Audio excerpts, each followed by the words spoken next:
दोस्तों, जब भी कोई घटना होती है जिसका भुगतान वहाँ की आम जनता को करना पड़ता है, तो ऐसी घटना को वहाँ की गवर्नमेंट द्वारा छुपाया जाता है। गवर्नमेंट कभी यह नहीं चाहेगी कि इसकी खबर लोगों तक जाए, और जो आज हो रहा है वो भी कहीं ना कहीं हमसे छुपाया जा रहा है। हो सकता है ये एक ऐसा माया जाल है जो किसी बड़ी कंपनी द्वारा किया गया है, जो हमारी ज़िंदगी के साथ खेल रहा है। और ऐसी एक घटना आज से 35 साल पहले हुई थी।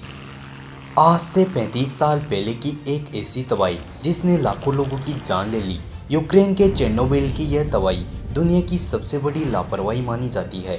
भूल तो सबसे होती है, लेकिन ऐसी भूल जिसके परिणाम आने वाली पीढ़ियों को भी चुकाने पड़े, तो आप इसे भूल का नाम तो दे ही नहीं सकते। यूक्रेन की राजधानी से करीब 130 किलोमीटर उत्तर में स्थित प्रिपेड शहर, जहां चेर्नोबिल स्टेशन मौजूद था, और इसी स्टेशन में होता था न्यूक्लियर प्रोडक्शन।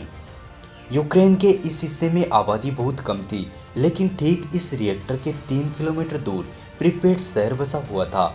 उस शहर में करीब 50,000 के आसपास लोग रहते थे, पर किसको पता था कि एक दिन यह स्टेशन उनका ही नहीं बल्कि आने वाली पीढ़ियों के लिए भी श्राप बन जाएगा। कहते हैं रेडिएशन इतना ताकतवर होता है कि वो आने वाली पीढ़ियों को भी तबाह कर देता है। पर उस समय की ये घटना कोरोना से कैसे जुड़ती है, इस कहानी का संबंध आखिर आज के कोरोना से कैसे जुड़ा, तो चलिए पहले ये पूरी कहानी जान लेते हैं। दोस्तों, मैं आपका दोस्त और होस्ट दिनेश कटारिया, और आप देख रहे हैं रहस्य टीवी राजस्थान यूट्यूब चैनल। यदि दोस्तों आप नए हैं तो चैनल को सब्सक्राइब कर हमारा साथ दें, और पहले से हैं तो आपका तहे दिल से स्वागत है। आज ही की तरह करीब 3 दशक पहले यूक्रेन को लेकर पूरी दुनिया चिंतित थी, लेकिन तब वजह कुछ और थी। करीब 12 बजे का वक्त था। पावर प्लांट के चौथे उपकरण में गड़बड़ पैदा होने लगी थी। दरअसल ऑपरेटर इमरजेंसी सेफ्टी कॉलिंग का अध्ययन करना चाहते थे, इसलिए पावर प्लांट के सारे सेफ्टी मोड हटा दिए गए थे। ऑपरेटर यह देखना चाहते थे यदि पावर प्लांट में गड़बड़ हो तो इमरजेंसी सेफ्टी वर्क करती है कि नहीं। लेकिन किसको पता था कि इनकी यह लापरवाही कई सालों तक लोगों को भुगतनी पड़ेगी। ठीक इसके एक घंटे बाद एक ऐसा धमाका हुआ जिसने लोगों के होश उड़ा दिए। धमाका इतना ताकतवर था कि प्लांट के ऊपर बनी करीब 1000 टन की छत आसमान में उड़ गई। उस समय वहां मौजूद 35 लोग जलकर राख हो चुके थे, और चारों तरफ अंधेरा छा गया था। धमाका तो उस समय खत्म हो गया, लेकिन अपने साथ एक अनहोनी घटना को जन्म दे गया। कुछ दिनों बाद उस क्षेत्र के आसपास के लोग धीरे धीरे मरने लगे। वो मौतें इतनी भयानक थी कि देखने वालों की रूह तक कांप जाए। लोगों को समझ नहीं आ रहा था कि आखिर ये मौतें हो कैसे रही है। दरअसल धमाके से जो न्यूक्लियर विस्फोट हुआ, उसके कण वहाँ की हवा में मिल गए थे। जो हवा जीवन देने वाली थी वही मौत बन चुकी थी। उस समय वहाँ करीब 2 लाख से अधिक लोग एक भयंकर बीमारी से मर चुके थे। उस शोधकर्ताओं का मानना था कि यह रेडिएशन करीब 30 किलोमीटर के दायरे में फैला था, जिसके आसपास की जनसंख्या करीब 10 लाख से भी अधिक मानी जाती है।